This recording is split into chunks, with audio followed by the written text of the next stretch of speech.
Acho que eu não preciso nem falar, né? É óbvio que o tema desse editorial vai ser a manifestação de hoje na Avenida Paulista. E pode ter certeza que isso ainda vai estar durante alguns dias durante os nossos editoriais, porque foi um evento gigantesco.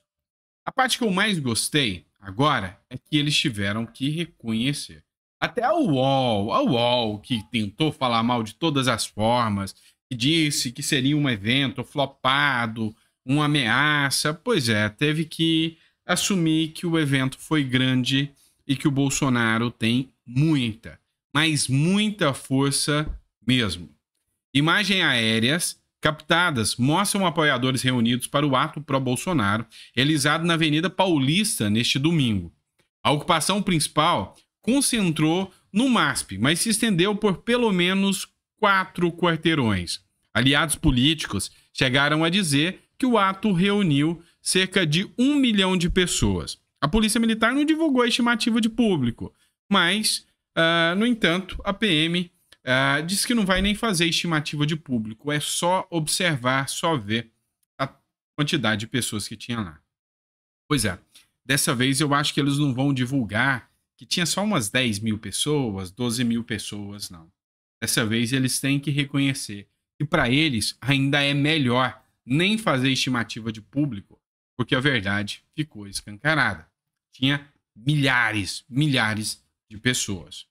Agora, isso aqui era a ficha que o Bolsonaro apostava. Todas as fichas de Bolsonaro foram jogadas no povo. Se o povo seguisse o pedido de Bolsonaro, Bolsonaro mandava um recado ao Supremo Tribunal Federal, ao Lula e a todos aqueles que são a oposição à direita no Brasil.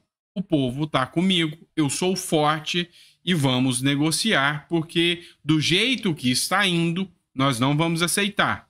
O Estadão fez uma matéria bem assim, daquele tipo que você já é acostumado, a lá Estadão mesmo.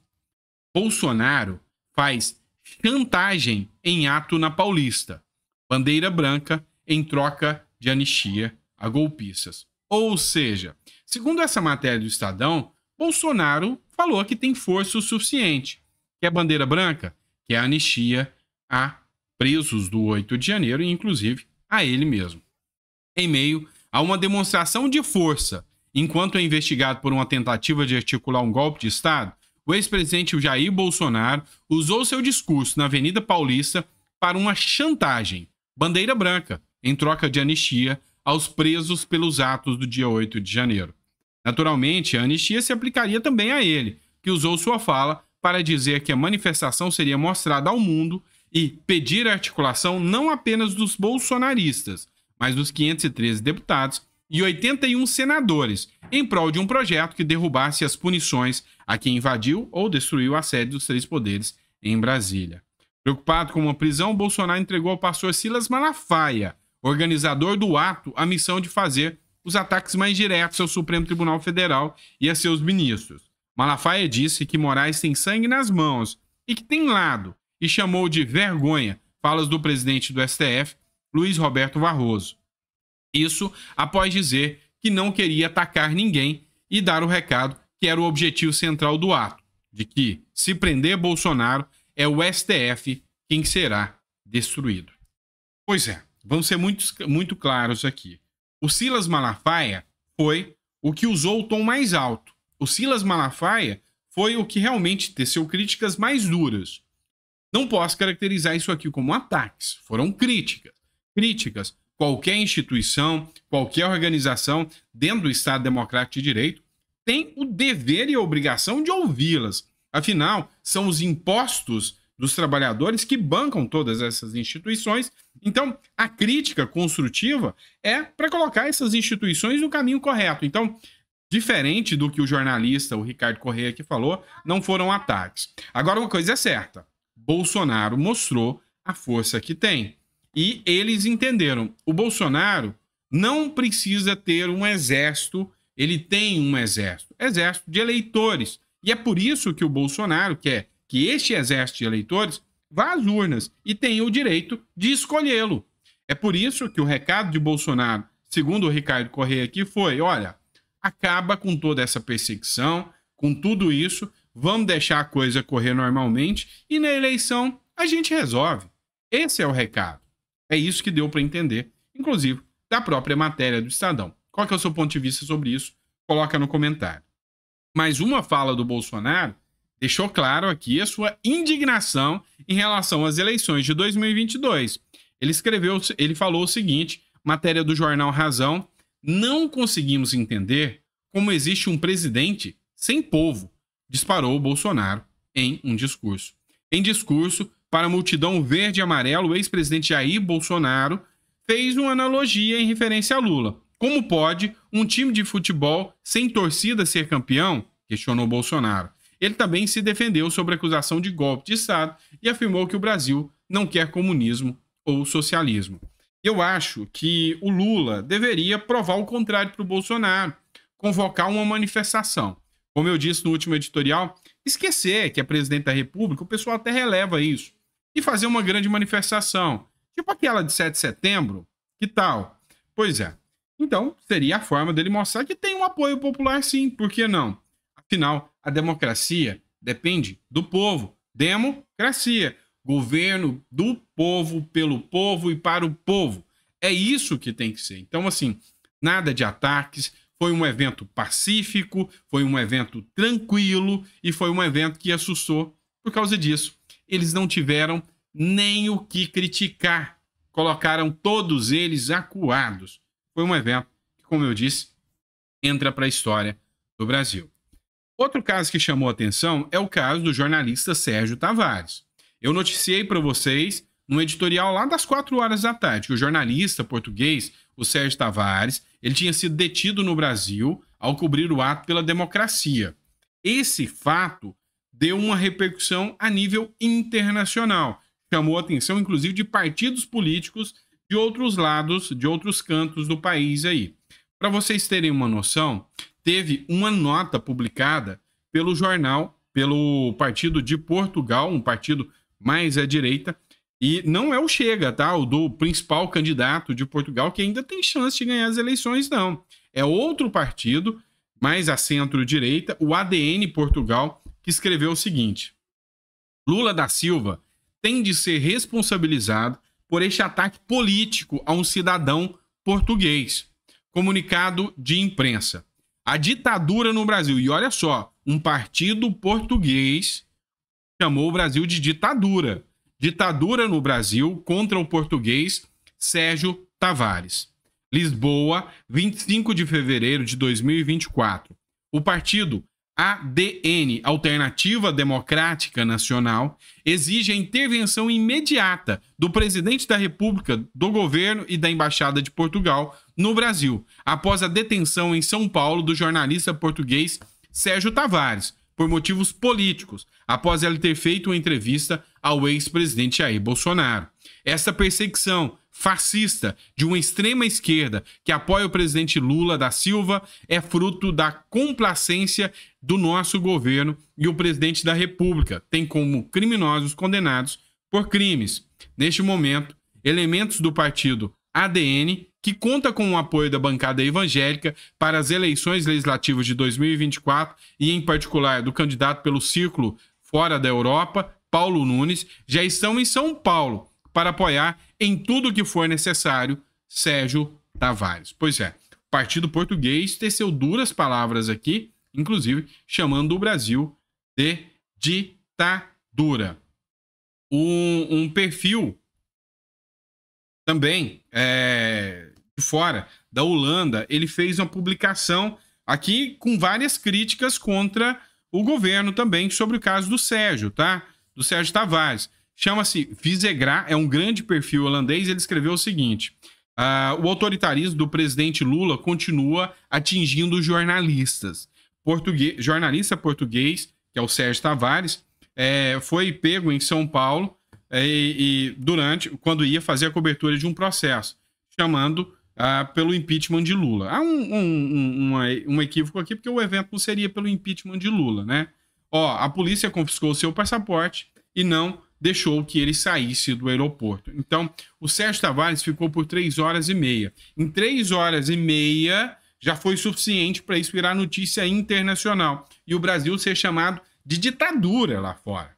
E olha só, a polícia deu o seu posicionamento, a Polícia Federal aqui. Procedimento padrão. A Polícia Federal se pronunciou sobre o caso de jornalista português levado para a delegacia. A corporação, que se refere a Sérgio Tavares como um indivíduo e não como jornalista, afirma que ele passou por procedimento padrão ao desembarcar no aeroporto de Guarulhos. Então, na visão deles, foi só um procedimento padrão. Segundo a PF e a matéria da Gazeta do Povo noticiou aqui, Sérgio Tavares só foi parado porque ele não apresentou um visto de trabalho no Brasil.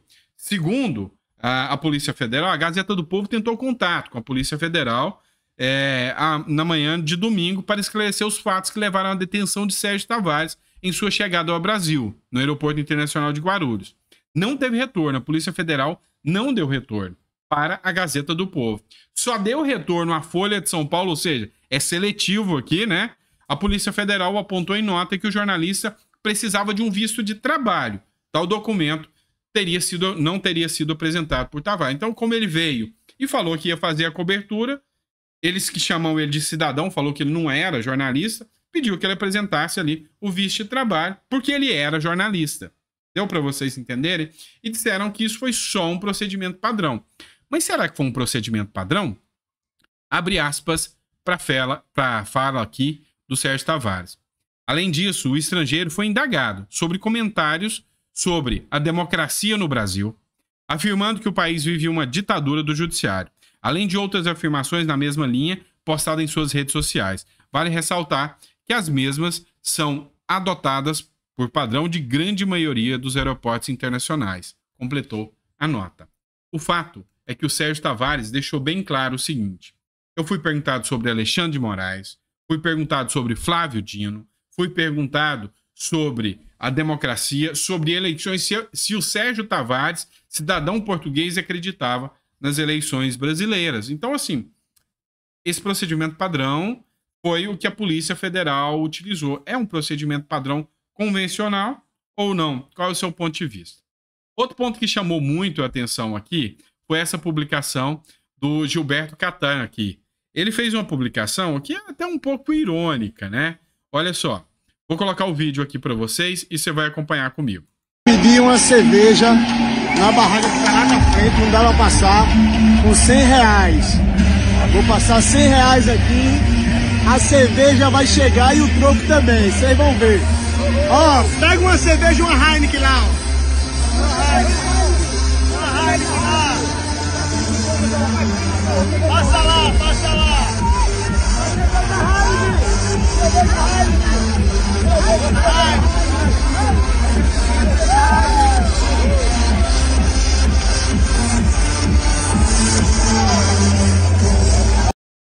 Pessoal, vou só tirar o áudio aqui porque eu esqueci da questão dos direitos autorais, tá? Mas assim, vamos lá, vamos voltando aqui que vocês vão vendo. Ele passou o dinheiro, falou, eu quero que volta uma Heineken e o troco pra mim. Ó, voltou, ele falou que não tinha, lá. Falou que não tinha o troco, o rapaz trocou, deu o dinheiro trocado e mandou de novo. Falou que não tinha troco.